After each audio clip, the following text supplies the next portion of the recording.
ज़बान से माफ़ करने में वक्त नहीं लगता, मगर दिल को साफ करने में सारी उम्र बीत जाती है।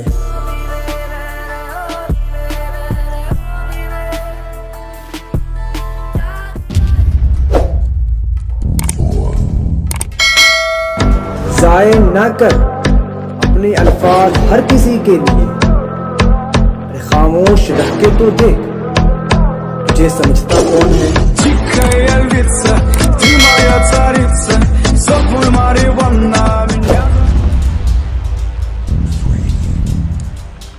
तोहमत लगा के अपनों पे गैरों से दाद ले, ऐसे सुखन फरोश को मर जाना चाहिए।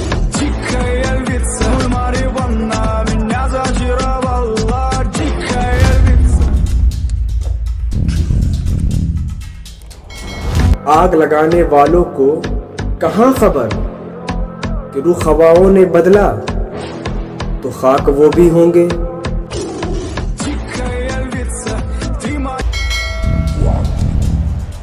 उससे तो खामोशी बेहतर है कि किसी को दिल की बात कहकर फिर उससे कहा जाए कि किसी से ना कहना।